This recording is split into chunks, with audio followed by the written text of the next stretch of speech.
Amigos de todos os cantos e origens, é sempre uma alegria encontrá-los por aqui para viajarmos juntos pelo incrível mundo do agronegócio. E vou te dizer uma coisa, o programa de hoje está imperdível. Confira os principais assuntos. Tudo sobre a produção de abacate. Os cuidados no cultivo do coentro. O sucesso do melhoramento genético bovino. Aves ornamentais são lindas e lucrativas. Começa agora o programa Revista Rural, a sua revista eletrônica do agronegócio.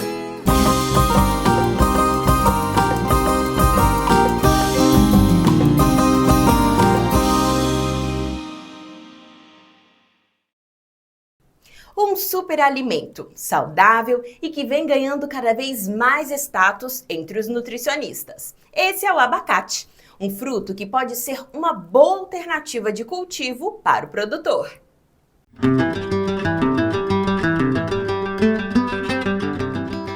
Ocupando o top 10 de maiores produtores de abacates do mundo, o Brasil segue em constante desenvolvimento. E nos estados de São Paulo e Minas Gerais estão os maiores produtores atualmente.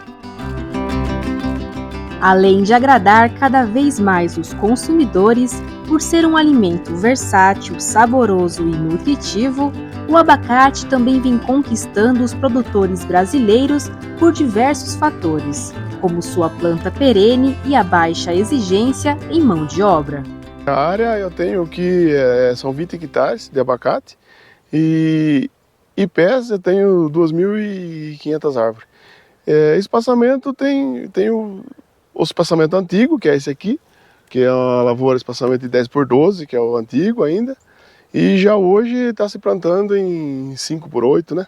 Que é um espaçamento mais adensado para conduzir com poda. Da muda que você planta até a colheita, quanto tempo mais ou menos leva? Ao plantio a gente é 3 anos. 2 anos já produz, mas a gente tira, o ideal é deixar ele formar uma árvore, para fazer uma árvore igualadinha já, para ter uma estrutura, para ter uma produção no 3º ano.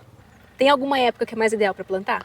Tem, o abacate, o plantio correto dele é o mês de novembro. Novembro é a época que se você plantar fora disso, ela já vem, mas o ideal é novembro, para ter uma boa igualar bem a lavoura.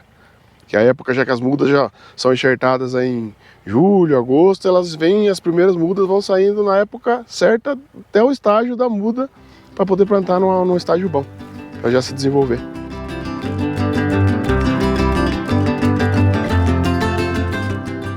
O calor excessivo pode prejudicar a florada, o que vai influenciar no valor final do produto, que tende a aumentar. Além disso, o sol pode queimar os frutos, que começam assim amarelados e podem até necrosar. O clima ultimamente está influenciando até o contrário na produção, porque o abacate não gosta muito nem de muito estresse, diferença de calor, e nem muito ar seco. Então na florada está sendo uns anos difíceis. Para a gente aqui de setembro, outubro, aqui agora que é a florada, o clima não está ajudando. Baixa umidade e alta temperatura. Então dá muito abortamento de floral e quedas de fruto jovem. E o fruto ele pode ser queimado por causa desse sol? Isso, ele queima desde novinho até o final, né? Aí a gente tem que usar protetor solar, né? Em certas fases, para tentar amenizar isso, né? Aí já ameniza bem. Essa aplicação é feita pulverizado, a planta inteira, a árvore, e aí aplica aí, se não chover, dura 40, 60 dias. Se tiver chuva, uma vez por mês. Quando não passa protetor solar, o que acontece? Daí no caso ele é onde ele necrosa e perde a fruta. Quando passa, ele vai dar uma leve queimadinha, uma amareladinha na casca, mas não perde a qualidade da polpa. Vai perder a qualidade visual, mas ainda tem comércio. Então a gente dá para aproveitar nessa parte usando o protetor solar. Os cuidados aí tentar alguns produtos anti-estresse, aminoácido, extrato de algas, alguma coisa assim. Tentar diminuir o estresse dele, não tem irrigação, né? Tentar irrigar e tentar diminuir o estresse dele por esses meios. Colher no momento certo e com cuidado garante um produto com mais sabor e qualidade, além de aumentar o tempo de prateleira. O cuidado é a gente já colhe ele direto na caixa e tá levando para o mercado direto, vai direto para a prateleira. Não faz packing house, não faz, assim, já colhe selecionado na planta já. Vai selecionado e já leva para ter menos impacto na fruta. O abacate ele é uma fruta dura assim, mas é sensível na hora da maturação, ele perde a qualidade. Você bate para cá, bate muito manuseio nele, ele vai perdendo qualidade. Você está com um exemplo aí na sua mão que tem que estar com esse cabinho aí? Isso aqui é uma certa proteção para a durabilidade do fruto, né? Que a partir do momento que ele cai o cabo, ele já começa a forçar mais a maturação. Aqui você tem mais de uma variedade, né? Isso, temos. Tem a variedade precoce, que é o geada, depois segue com quintal, fortuna, e o breda, que é o mais tardio, que vem agora no setembro, outubro, que é uma época de entre safra, entretanto, né? Ele é um abacate mais tardio mesmo. Na hora de comparar na colheita, quais deles trazem mais benefício para o produtor? Na verdade, todos eles são bons, né? O breda só tem um problema, ele é bianual e ele, por causa da carga dele, ele fica muito carregado, ele já não consegue florir com a carga. Então ele produz um ano, no outro ano ele fica bianual com isso. Mas a produção dele, por planta, ele é maior. No ano que ele produz, ele compensa a bianualidade dele. E compensa o preço, que é um entre safra, um abacate que geralmente os preços são maiores nessa época. Independente da variedade, na forma ali de escolher o fruto para colher, é a mesma? Não, é a mesma, é isso. A maturação dela, a hora que ele fica perde o brilho, ele fica mais opaco, ele fica fosco a casca, ele já está em ponto de colheita e o sabor dele é melhor, né? Porque quando ele está bem a casca brilhosa, ele é ainda imaturo. Quanto mais colher no ponto da colheita, ele é mais saboroso, ele concentra o óleo, né? Ele vai perdendo água e concentrando o óleo. A lavoura de 8 anos produz em média 20 toneladas por hectare. E com diferentes cultivares, o produtor tem abacate praticamente o ano inteiro.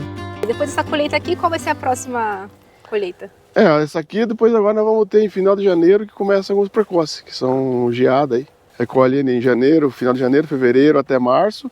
Já abril e maio, junho, até julho tem quintal e fortuna. E já de setembro em diante já pode, agosto, setembro, outubro já é breda.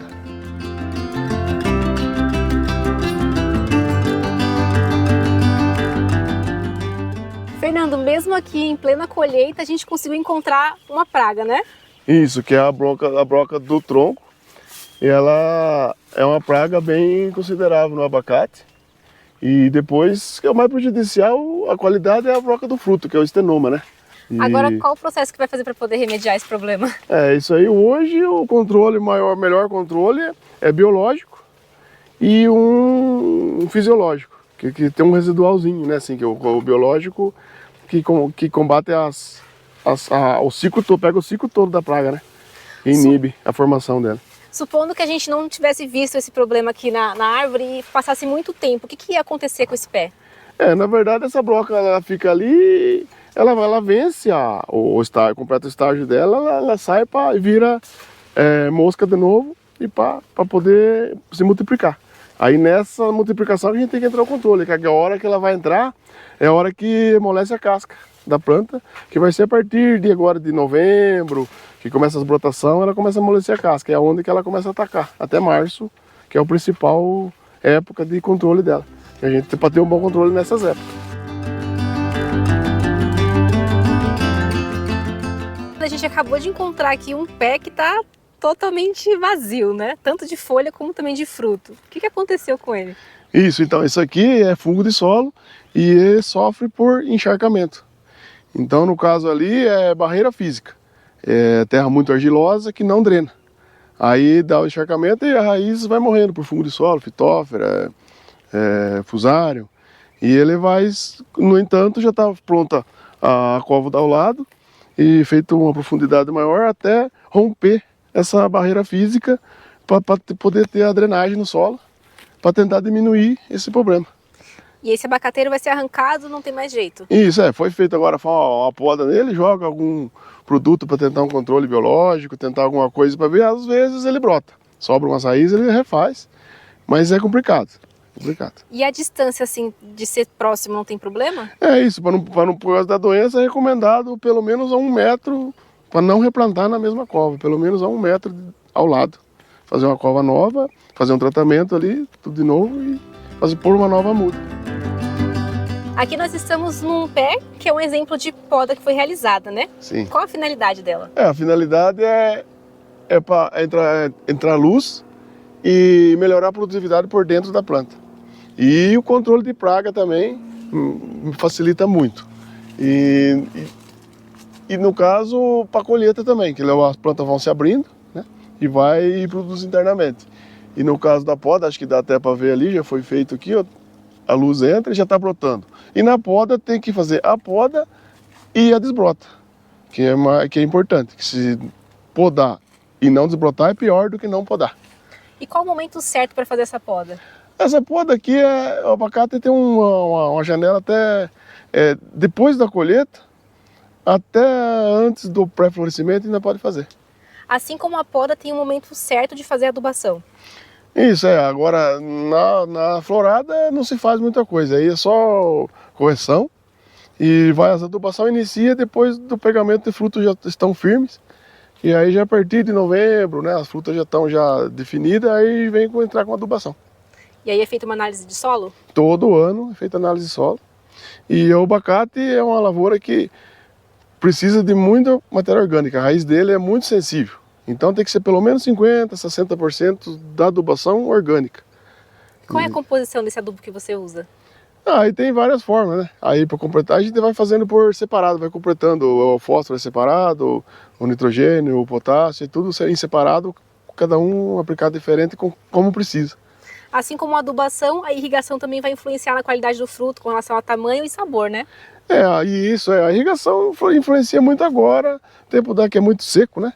Então tem que ter uma irrigação para manter a florada, o vigor da florada, para poder, né, jogar um pouquinho de nitrato, uma coisa para manter a florada bem viva, para ela se polinizar bem. Na época agora de seca, eu tinha por semana 200, 250 litros por planta. Ali vai algum complemento aí, agora na florada de boro, zinco, um pouquinho de magnésio, um pouco a gente complementa um pouquinho na água aí para dar uma sustância.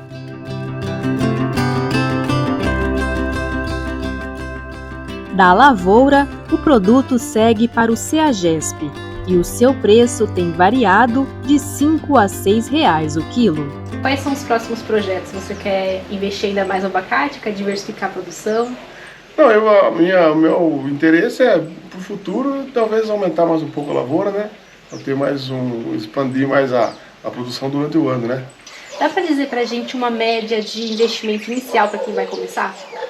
O custo de implantação da lavoura hoje é em torno de fica R$100 por planta. E no espaçamento novo, que aí estão plantando em 8x5, aí vai dar 25 mil hectares por aí, né? Desde o plantio até a colheita esse valor? É isso, até o início é a implantação de 2 anos aí mais ou menos.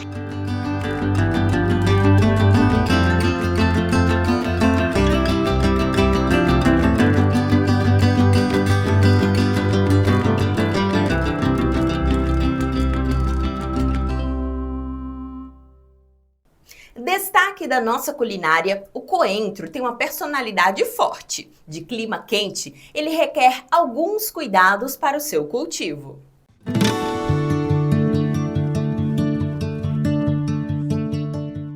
Considerado barato na implementação, com custo médio de R$ 6.000 o hectare, a depender da região e da semente escolhida, o coentro é uma cultura que gosta de altas temperaturas.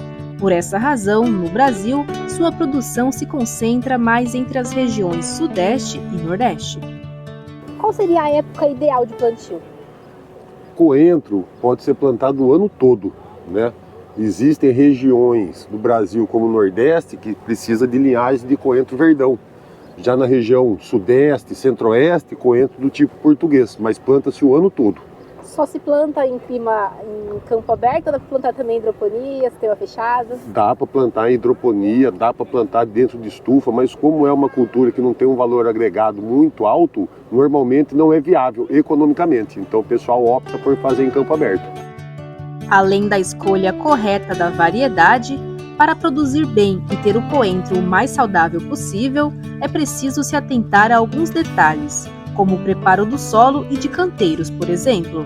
É uma cultura que necessita obrigatoriamente de irrigação, né? E a grosso modo, a gente pode falar na parte de adubação, né? 1.200, 1.300 quilos de 4,14,8 por hectare de base e depois mais uma ou duas coberturas de 12,6,12 ou 25,20. Uma adubação adequada, né? Uma planta bem nutrida dificulta a entrada de pragas e doenças. E também fazer pulverizações. Hoje tem muito produto biológico eficaz. É uma cultura que tem poucos produtos registrados para ela. E basicamente tem que ser nessa parte do biológico por causa de carência, né? Então tem muita coisa boa hoje para conseguir fazer com que a cultura não tenha problema com praga e doença. Tem algum patógeno que é mais comum? Normalmente fungos, né? Pinta à base de fungo, alternária, cercóspora, septória, esses aí que são um pouco mais problemáticos. Outro problema frequente, que o produtor também tem que estar bastante atento, na hora do semeio, normalmente o pessoal faz o semeio direto no solo, são os fungos de solo que causam tombamento, né? Então, fitófora, rhizoctônia, né? São também bastante problemáticos. Tempo aproximado desde o cultivo até a colheita? No Nordeste, uma variedade do tipo verdão, no caso esse aqui chama frevo, 30 dias, 32 dias ele já está praticamente no ponto de colheita. Já aqui no Sudeste, que o pessoal planta mais linhagens do tipo português, 45, 50 dias aproximadamente também está no ponto de colheita. Aqui demora mais que no Nordeste. Em termos de irrigação, essa cultura permite que o agricultor trabalhe tanto com aspersão quanto com gotejamento. A maioria dos produtores de coentro hoje, eles optam por gotejamento, porque daí não molha a folha, dificulta a entrada de doenças. Mas pelo menos 2 irrigações durante o dia é importante estar sendo feito, com a terrinha sempre úmida, não em excesso jamais. Quais são os cuidados de colheita para poder ter uma maior durabilidade do produto? Normalmente o pessoal colhe com raiz, né? Colhendo com a raiz até chegar no consumidor final, essa durabilidade após colheita do coentro aumenta. O pessoal de hidroponia, a gente vê isso bem frequente, que todos são colhidos com raiz e são produtos que duram mais tempo na prateleira. Qual a média de produtividade e rentabilidade?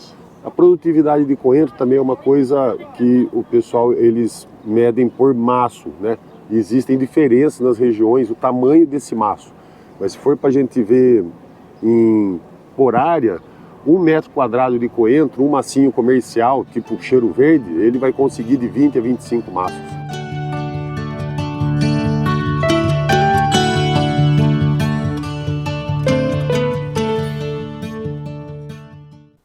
Tá gostando do programa? Então eu tenho uma dica especial para você. Acesse nosso canal no YouTube. Lá você vai assistir um programa ainda maior, com mais reportagens e muito mais informação. E lá você pode também assistir todos os programas anteriores a hora que quiser. Bom, né? Pois é, queremos você sempre bem informado e junto com a gente.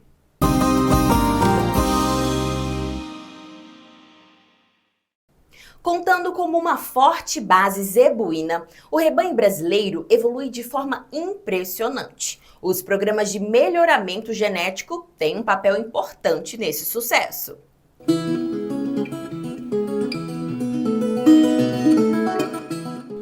Das 200 milhões de cabeças de gado que o Brasil possui hoje, 80% tem sangue zebuíno.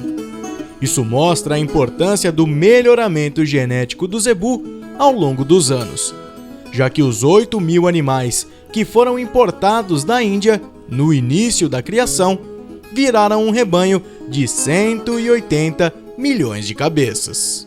Tivemos um ganho fantástico em termos de produtividade, que se deve basicamente à melhoria nutricional, novas variedades, pastagens, enfim, e muito ao melhoramento genético. Então hoje o Brasil produz na metade do tempo um boi gordo do que produzia há 30 anos atrás, com uma carcaça no mínimo 30% mais pesada. Então você tem um ganho de tempo e um ganho de peso. Isso é produtividade. Onde que entra o melhoramento genético nisso? Em tudo, do começo ao fim. Parte importante nessa difusão, os programas de melhoramento genético desde os anos 90 são parceiros dos produtores na coleta de dados e direcionamento dentro das propriedades. Nessa agenda somos todos iguais. A intenção, ou seja, quem se beneficia disso, que é o produtor, é o consumidor, é o país, em última análise, a indústria, quem se beneficia de qualquer programa. Agora, cada um tem peculiaridades, tem características próprias, enfim, que é uma escolha muito do sistema produtivo. Então é uma escolha mais do produtor em relação àquilo que ele busca no seu criatório. O trabalho de seleção com o SEIP no Brasil se iniciou ali no início dos anos 90. Então, na raça Nelore, o SEIP da CFM é o primeiro do Brasil. Naquele momento ali se iniciaram também 2 outros projetos aí trabalhando com raças compostas ou europeias, enfim. E desde então surgiram alguns outros programas. No Brasil hoje deve ter alguma coisa aí em torno de 12 programas de seleção com SEIP, não só na raça Nelore, mas com outras raças também, estão distribuídos pelo Brasil. Alguns trabalham como associações. A CFM é o único no Nelore que trabalha de forma restrita, fechada, até porque foi a primeira. Quando nós começamos com esse trabalho não existiam os programas que estão aí no Brasil hoje.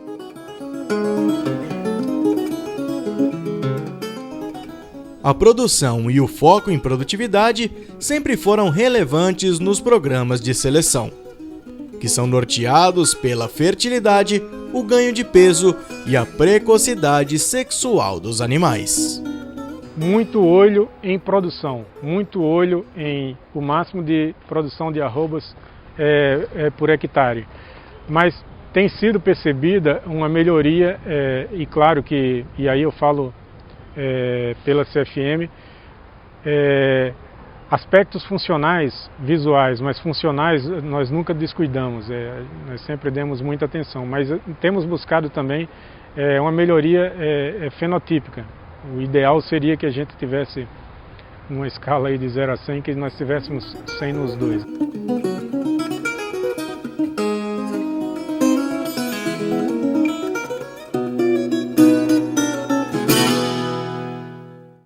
Galinhas que enfeitam qualquer quintal. Você vai descobrir que criar aves ornamentais pode ser um bom negócio.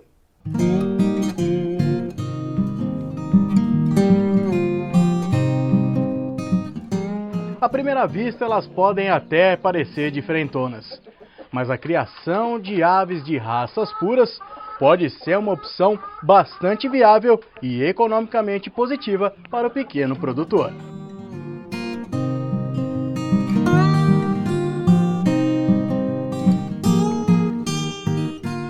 Nós estamos aqui com o Mário, que é o proprietário, dono aqui do criatório. Eu, primeiro de tudo, agradecer, Mário, você nos receber aqui e mostrar toda essa tua estrutura, os teus animais. E, claro, te perguntar um pouquinho da tua história. Como que começou essa tua relação com a criação? Bom, eu acho que eu já nasci com isso no DNA, né? É uma coisa que sempre teve muito presente na minha vida, desde que eu me lembro, e eu sou apaixonado por isso, né? As aves, elas começaram a ter um papel mais presente mesmo. Eu tinha uns 7, 8 anos, né, quando eu comecei a separar as raças sem conhecer as raças, né? Eu separava os padrões das aves sem entender muito bem como elas funcionavam, mas eu ia separando. E depois, realmente, quando comecei a ter acesso à internet, aí quase com seus 30 anos aí que eu comecei a entender mais, né? A entender a diversidade, entender as características de cada raça, aí que partiu mesmo para essa parte hoje mais profissional. Em que ano que foi isso, que você começou esse seu trabalho, essas suas pesquisas? Há quanto tempo que você tem esse criatório? Assim, da forma profissional, nós começamos em 2007, né? Que eu comecei a separar as raças por volta, assim, raças mais, aí eu comecei com mais ou menos umas 20, 25 variedades, 89, 90 mais ou menos. Já faz alguns janeiros, viu? E você vem de família de produtores? A tua história é de agro mesmo? Isso, a gente é de família de produtor rural, tanto produtor de leite, plantava algodão, plantamos laranja. Hoje a propriedade, a maior parte é cana. Ainda temos um pouco de gado, criamos um pouco de gado Sinti, mas a maior parte hoje da propriedade é cana. Quantas raças hoje você trabalha aqui? Eu tenho em torno de 180 variedades. 180, e genética pura de cada uma? Isso, exatamente. Essas daí que a gente fala são variedades já selecionadas, de padrão, né, de variedades de raça pura. Você mostra pra gente a tua estrutura, as tuas raças, o seu trabalho aqui do criatório? Claro, vamos lá conhecer, mostrar um pouquinho para vocês. Bom, nós estamos na sala de incubação. Isso aqui é o primeiro passo do criatório. Mário, é isso, né? Aqui começa toda a história do trabalho que vai ser feito até chegar no produto final. Aqui começa aquela velha pergunta, que nasceu primeiro, o ovo ou a galinha, né? Então, assim, para você ter o plantel, você tem que ter o ovo para produzir o pintinho, né? E realmente aqui a gente começa com o processo. A incubação, no caso das galinhas, são 21 dias, né? Temperatura controlada, umidade controlada, né? E os ovinhos aí na formação de embrião.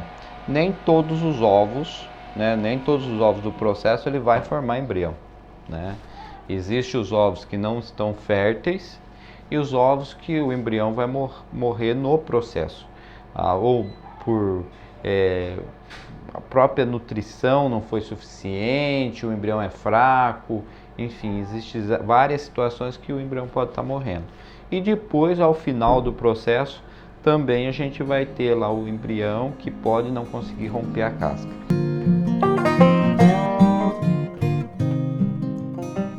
Com compradores espalhados de norte a sul do Brasil e até mesmo de outros países, como a Angola, por exemplo, a clientela vai desde pessoas que querem ter uma ave como pet, até os que desejam fazer a produção de carnes e ovos.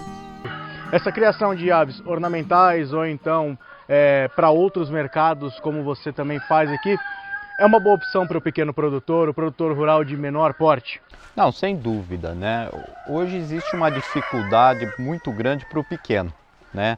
As grandes, por exemplo, uma produção de ovos orgânicos, né? Você consegue agregar valor. Uma produção de ovos industrial, você vai concorrer com grandes empresas que produzem assim milhões de ovos por dia, né? Então existe essa diferença. Então realmente a ave ornamental, você agrega valor. O ovo orgânico, o ovo caipira, você agrega valor. O frango orgânico caipira você agrega. Você tem a venda de pintinhos. Então tem um leque muito grande que você pode explorar. Você tem a tua estrutura bem estabelecida aqui, onde nós estamos conhecendo. E quem está assistindo pode querer começar a ter esse mesmo trabalho. Se você pudesse dar uma dica, contar para o pessoal, por onde se começa para ter um criatório? Começa entendendo o que você quer. A pessoa tem que entender exatamente o que ela deseja para ela.